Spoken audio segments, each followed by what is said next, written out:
Well, hello and welcome to Indianapolis. He's Chris Halicke. I'm Dejan Kovacevic. We're from DK Pittsburgh Sports.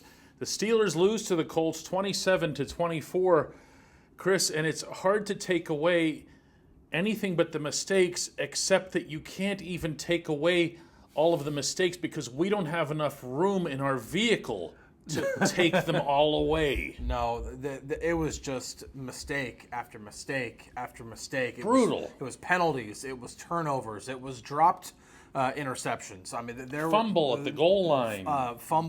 missed fumble recoveries. Missed fumble recoveries. I mean, Joey Porter could have had not one but two picks. Yeah, it was mistake after, and the one that we initially thought might have been a really key mistake was the personal foul on Minkah Fitzpatrick. Second glance, maybe not so much. Maybe not so much, but at the same time, you don't have to right. Drive into him. I appreciate his point. He was really upset about it afterward. I get that. Mm-hmm.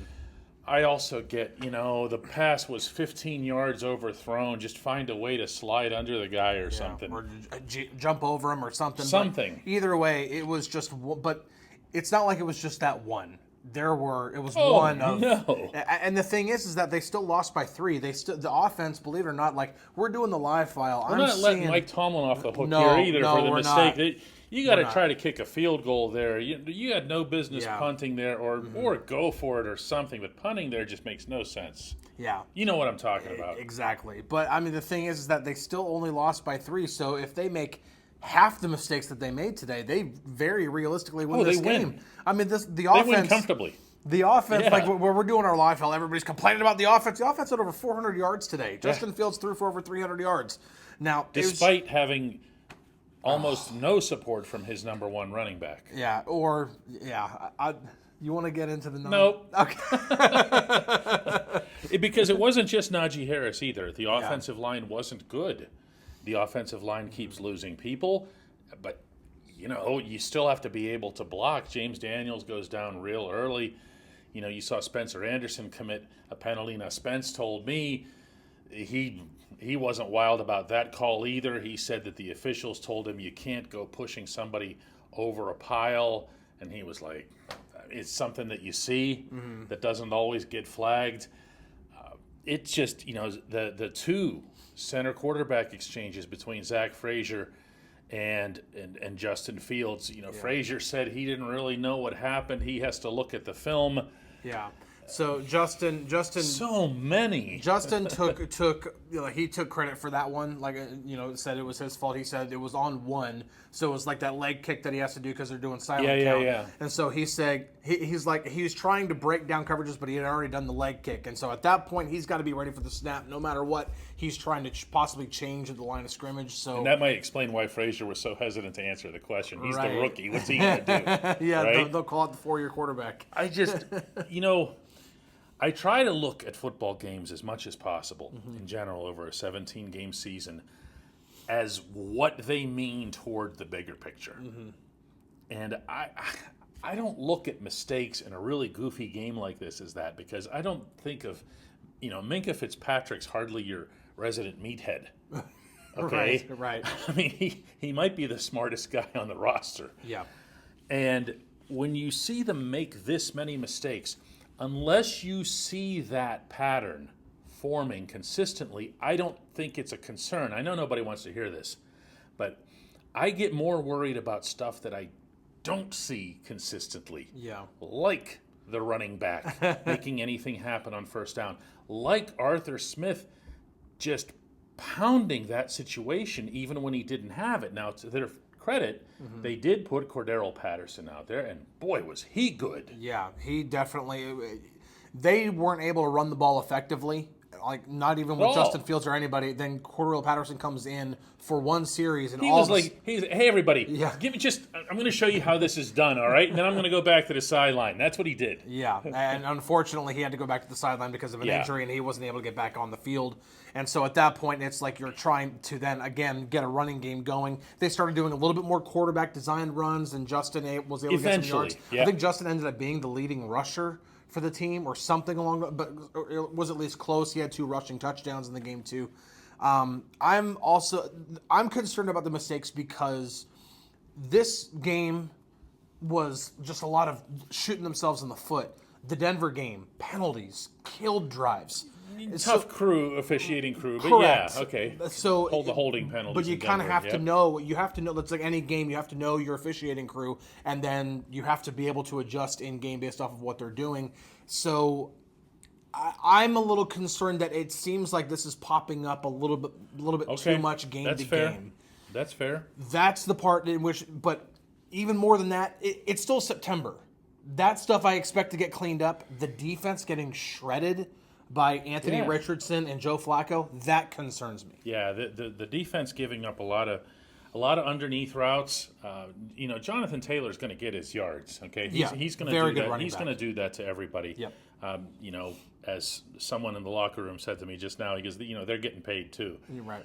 And they are. You have to give some credit to the Colts. I thought they came out with a terrific offensive game plan and then adjted it to Flacco like that. Yes. Because they're not the same book. They are not the same quarterback. No.